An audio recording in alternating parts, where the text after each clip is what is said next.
14 सितंबर की चुनिंदा खबरों के साथ ग्रैंड न्यूज में आपका स्वागत है। नमस्कार, मैं हूं उपेंद्र। इससे पहले कि हम आगे बढ़े, डालते हैं आज की हेडलाइंस पर एक नजर।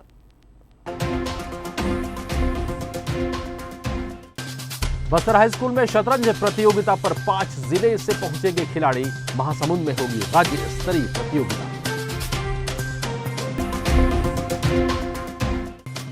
नगर निगम ने दलपत सागर में वेंडिंग मशीन का किया लोकार्पण। पॉलिथीन और प्लास्टिक बॉटल डालने से मिलेगा कूपन।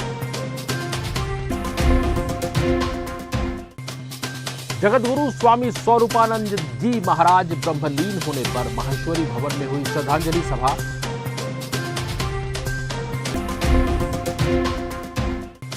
और महासमुंद में किसान प्रशासन के खिलाफ हुए लामबंद। मिनर्स की धोखाधड़ी को लेकर कलेक्ट्रेट और एसपी कार्यालय का किया घेराव। हेडलाइंस के बाद अब खबरें विस्तार से। 14 सितंबर को हिंदी दिवस मनाया जाता है। हिंदी के मूर्धन्य साहित्यकार व्यवहार राजेंद्र सिंह के 50वें जन्म दिवस पर 1949 में हिंदी को राजभाषा के रूप में स्वीकार किया गया। उन्होंने हिंदी को भारत की राजभाषा बनाने की दिशा में अति महत्वपूर्ण योगदान दिया।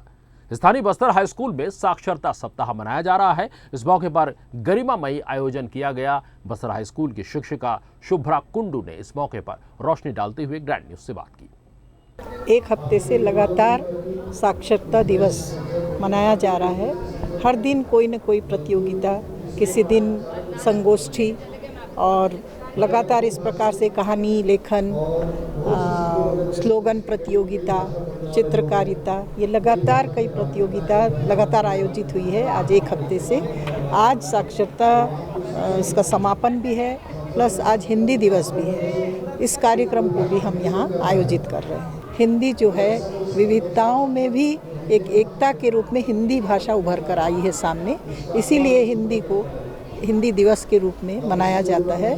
रुक करते हैं अगली खबर की तरफ। बस्तर हाई स्कूल में संभाग स्तरीय शतरंज प्रतियोगिता का आयोजन हो रहा है, जिसमें 5 जिले से आए प्रतिभागी हिस्सा ले रहे हैं। इसमें 5 चयनित विजेताओं को राज्य स्तरीय खेल प्रतियोगिता में महासमुंद भेजा जाएगा। इस बारे में जानकारी देते हुए किलेपाल की खेल शिक्षिका ममता पांडे ने हमसे बात की। आज यहाँ पर बस्तर संभाग स्तरीय शतरंज प्रतियोगिता का आयोजन किया गया था बस्तर हाई स्कूल में, जिसमें जो टॉप 5 रहेंगे खिलाड़ी वो राज्य स्तर के लिए बस्तर जोन का प्रतिनिधित्व करेंगे।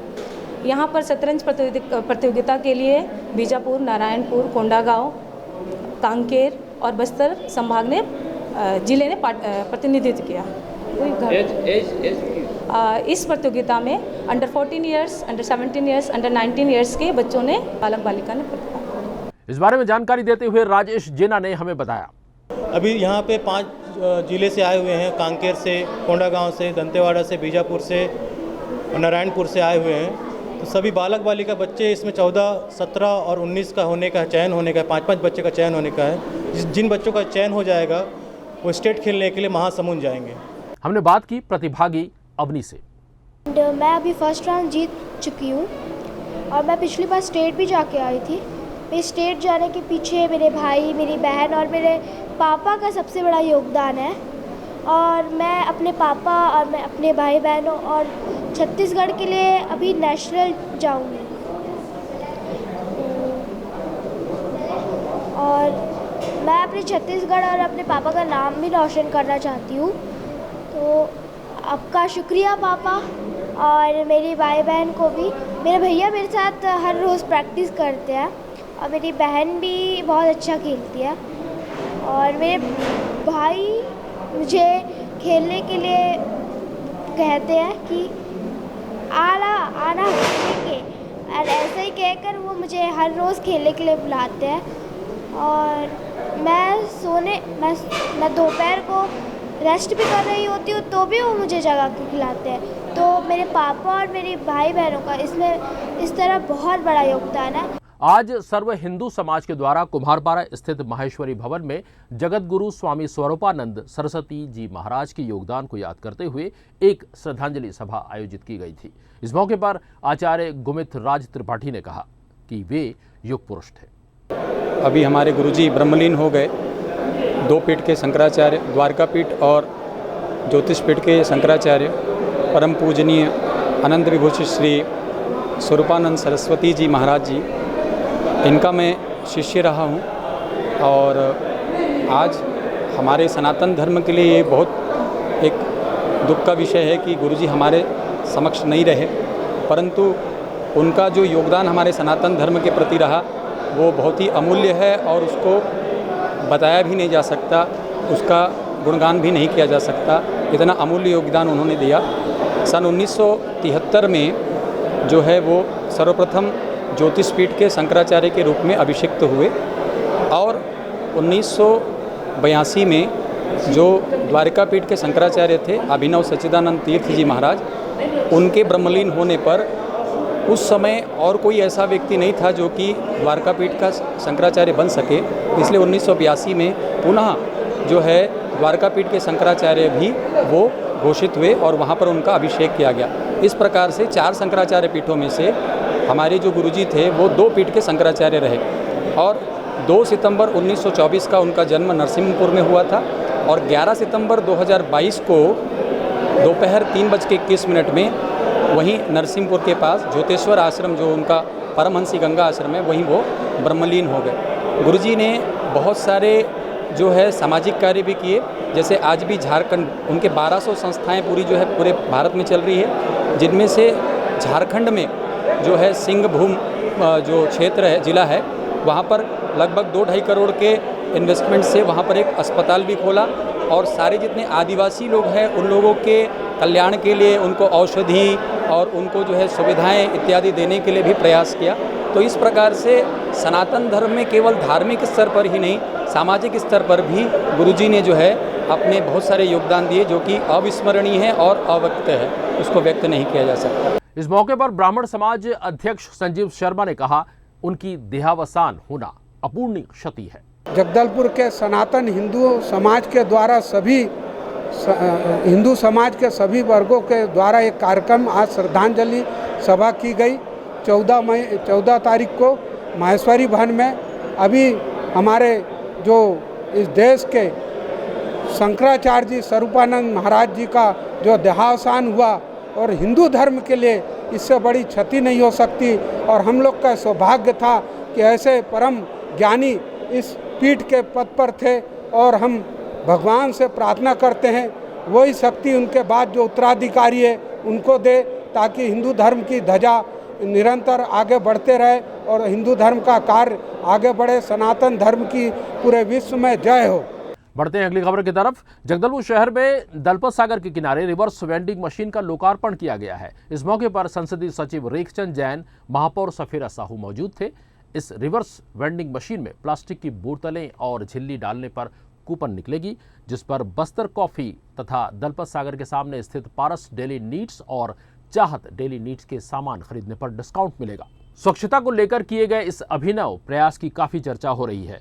यह रिवर्स वेंडिंग मशीन स्वच्छता के प्रति लोगों की उदासीनता को खत्म करेगी, जिससे स्वच्छ और सुंदर जगदलपुर का सपना साकार होगा। आइए बढ़ते हैं अगली खबर की तरफ। संभाग के सर्वाधिक बाढ़ प्रभावित बीजापुर जिले में कमिश्नर श्याम धावड़े ने बुधवार को बाढ़ प्रभावित क्षेत्रों का निरीक्षण किया। इस दौरान कलेक्टर राजेंद्र कटारा, मुख्य कार्यपालन अधिकारी जिला पंचायत रवि साहू सहित राजस्व विभाग के अन्य अधिकारी मौजूद थे। कमिश्नर धावड़े ने बाढ़ से हुए मकान क्षति, फसल पशु क्षति का सर्वे कार्य को जल्द करवाकर मुआवजा राशि देने के निर्देश दिए। साथ ही सर्वे कार्य में जनप्रतिनिधियों को जोड़ने के भी निर्देश उन्होंने दिए। उन्होंने गंगालूर स्थित रोड क्षतिग्रस्त पोंजेर नाला का निरीक्षण कर पुल निर्माण कार्य को प्राथमिकता देने के निर्देश दिए। कमिश्नर ने बाढ़ में डूबे पेगड़ापल्ली आश्रम का निरीक्षण कर बच्चों को दी जा रही सुविधाओं का जायजा लिया। आश्रम में बच्चों के बाढ़ में भीगे गद्दे को धूप में सुखवाने के निर्देश दिए। कमिश्नर ने बच्चों को दी जा रही भोजन व्यवस्था का भी निरीक्षण कर अधीक्षक और सरपंच को व्यवस्था में सुधार करवाने के निर्देश दिए। इस मौके पर डिप्टी कलेक्टर मनोज बंजारे, कमिश्नर के वरिष्ठ निज सहायक एच जोशी सहित अन्य अधिकारी मौजूद थे।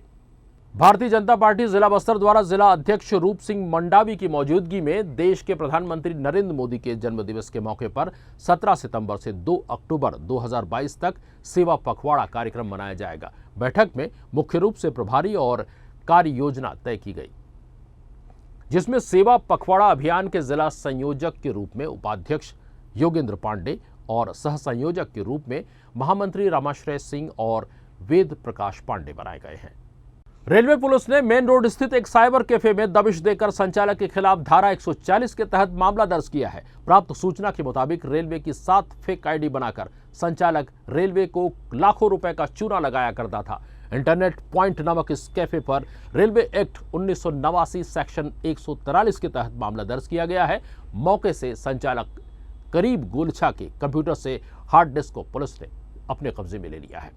अगली खबर महासमुंद से है। महासमुंद जिले के सैकड़ों किसान मंडी परिसर में सभा का आयोजन कर कलेक्टर एसपी को ज्ञापन देने पहुंचे थे। उनका कहना है कि मिलर्स और कृषि उपज मंडी के अधिकारियों द्वारा साठगांठ कर जिले के सैकड़ों किसानों का करोड़ों रुपए मिलर्स ने धोखाधड़ी किया है। कलेक्टर एसपी से मिलने के लिए आधी रात तक कलेक्टर कार्यालय के सामने बैठे किसानों को 12 बजे पुलिस ने जबरिया उठाकर मंडी परिसर में नजरबंद किया। किसानों में प्रशासन के इस रवैये से आक्रोश है। ज्ञात हो कि पिछले 4 सालों से किसान दोषी व्यापारियों पर 420 का मामला दर्ज कर कार्रवाई करने की मांग कर रहे हैं, लेकिन व्यापारियों पर कोई कार्रवाई नहीं होने से क्षेत्र के किसानों को उनके फसल की राशि नहीं मिल पा रही है। एक किसान ने 24 अगस्त को कीटनाशक दवा खाकर आत्महत्या कर ली थी। इस बात से नाराज किसान कल दोषी अधिकारी और व्यापारियों पर कार्रवाई कर किसानों की राशि वापस दिलाने की मांग कर सड़क पर उतर आए थे। और व्यापारी को सजा दो, सजा दो, सजा दो। व्यापारियों की संपत्ति नीलाम कर किसानों को भुगतान करो, भुगतान करो, भुगतान करो। यहाँ पर घंटों से किसान बैठा हुआ है। ये किसान यहाँ भीख मांगने नहीं बैठे हैं। 4 साल पहले जो उसको धान बेचा था मिलर्स को, उसका भुगतान आज तक प्राप्त नहीं हुआ है। किसान कोर्ट भी गया, वहाँ कुर्की आदेश ले आया, वहाँ गिरफ्तारी वारंट ले आया, परंतु वहाँ रहे छत्तीसगढ़ की पुलिस आज न तो उसको गिरफ्तार कर पा रही है, न कुर्की करके उसके क्षतिपूर्ति किया जा रहा है। यहाँ पे हमको कलेक्टर और एसपी साहब से चर्चा करने की बात थी और कलेक्टर और एसपी साहब दोनों के दोनों यहाँ से नदारत हैं और पूरे किसान यहाँ पे बैठे हुए हैं और जब तक संयुक्त रूप से कलेक्टर और एसपी साहब के साथ चर्चा नहीं होगी तब तक हम यहाँ से हटेंगे नहीं। प्रशासन के ही संरक्षण में जो व्यापारी खुले तौर पे घूम रहे हैं उसके ऊपर 467 की धारा जोड़ते हुए उस व्यापारी के खिलाफ एफआईआर करते हुए आप कितने दिन में उनको गिरफ्तार करेंगे, ये हम आज पूछने के लिए आए हैं। नहीं तो फिर हम यहीं पर रात और दिन की धरना यहाँ पर शुरू यहीं पर कर देंगे। अगली खबर है राजनांदगांव से। अभिलेख वेलफेयर फाउंडेशन के तत्वावधान में राजनांदगांव शहर में पहली बार भारतीय आयुर्विज्ञान संस्थान एम्स के सहयोग से वृहद स्वास्थ्य शिविर का आयोजन दिग्विजय स्टेडियम में किया गया। 1 दिवसीय निःशुल्क स्वास्थ्य शिविर में बड़ी संख्या में लोगों ने पहुंचकर अपना स्वास्थ्य परीक्षण कराया।